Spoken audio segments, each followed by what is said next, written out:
Boys and girls, I showed you this as it was empty right after I found it in my storage stuff.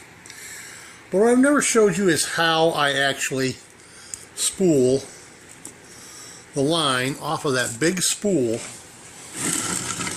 And see, if you stand that spool on end, you get all kinds of kinks in your line as it comes up to your netting needle. Instead, what I've got is just a bucket. Now, I've got to turn it on the side so you can see that I've cut a few notches in on both sides. And then what I have here is just a hollow tube that I've cut to the right length so that it sits into those notches and sticks out about an inch. And that allows this spool to run free on that rod and allows me to spool the line off as I spool onto the netting needle. Just a side note, some people are going to ask, well, Emberado, how much line will that thing hold of that 20 to 30 pound monofilament? Well, I can't tell you exactly. I didn't count the number of wraps. But as it sits right there, 3 complete wraps, starting from here. That's 1. That's 2. That's 3. Is just about a yard of line. And I'd say I've probably got 400 to 500 wraps on there. So you do the math. We're talking, that right there is over 100 yards, probably closer to 140 yards. Just an educated guesstimate, mind you. And it's less than half full. See, less than half full. There's enough line on here already to do a 5-foot seine, 5 foot long by, oh, I don't know, 4 foot high. That's just also a ballpark number. This will hold twice that much line, so, and I want you to notice when I pinch it, I'm not wrapping it tight. And this, by the way, is the one I was telling you. This is carved from an oak limb, not a balsa paint stick. And I carved that so many years ago. Let me see, where is it? There it is. With this penknife. Now granted, one of my 3 blades, the scissors, has busted off.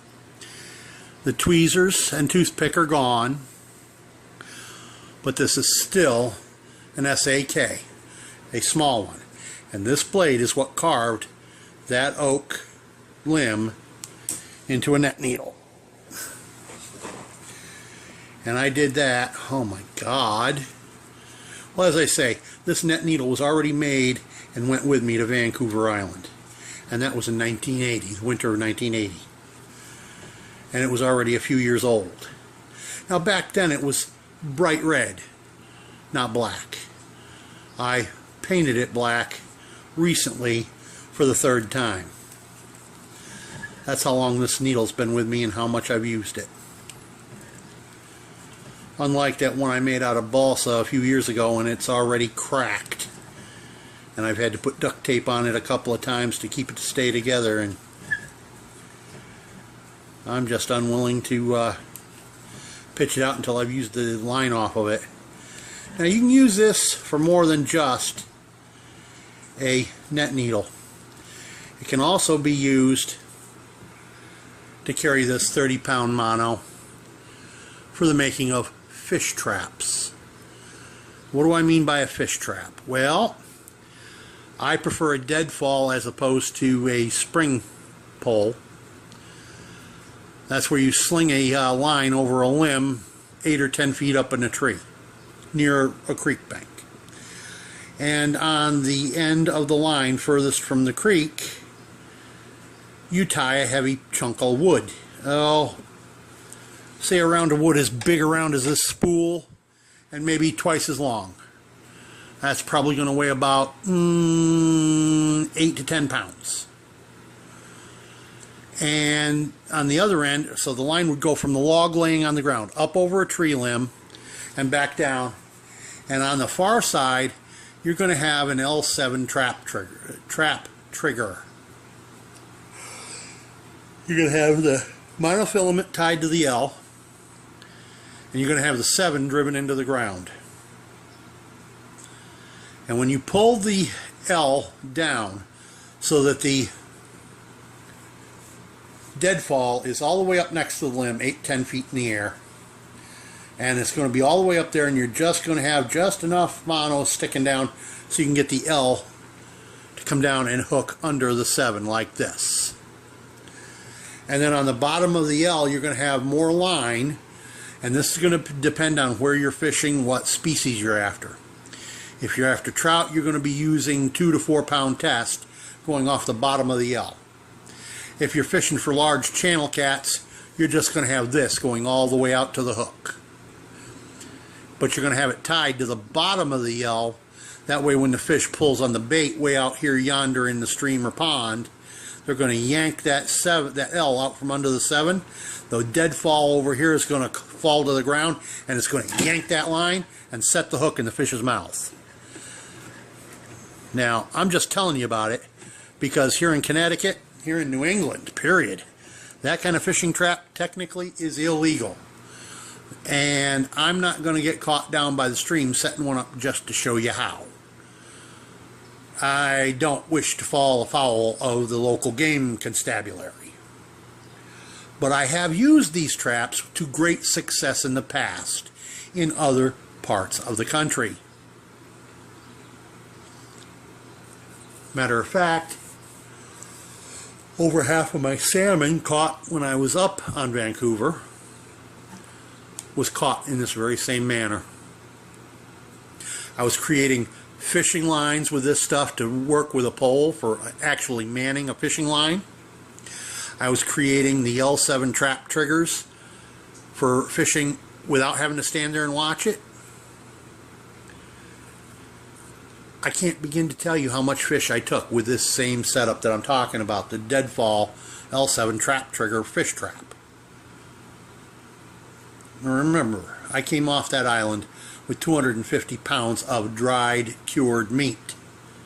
That means salted and dried, and I've showed you recently with my dehydrator that 3 pounds of beef can dry down to about 1/3 of a pound once it's been dried. So when we're talking 200 pounds of dried, cured meat, we're talking about meat that when it was fresh probably weighed between 600 and 800 pounds. I'm going to say that one more time. Between 600 and 800 pounds when it was fresh. I didn't have a scale to weigh it. I only know what it weighed when I got off the island back to civilization, where I could put it on a scale. And you know what? I ate good for an entire year without having to buy a single scrap of meat from the store. Unless I wanted a beef steak special. Otherwise, I had venison, I had cougar meat, I had bear meat, I had salmon up the wazoo. All I had to do was rehydrate and make it into something. So, in the hands of an expert, someone like me, that right there, like I said, that amount, that's probably 150 yards. To catch a salmon on Vancouver Island, you don't need more than 20 yards per trap. And as I say, this is, according to that chart I showed you, supposed to be 30-pound test. I don't know of a single salmon that weighs much more than that. Do you? Most weigh 15 to 18. So this is plenty strong enough. No salmon I know of is going to break this. Now, yeah, if you get a bull shark or a sand shark or whatever, get up in there, that might break your line. Steal your hook, steal your fish. But no salmon is. So that's as heavy as you really need right there. for survival line. I see a lot of people, they're taking spider wire 60-pound braided line.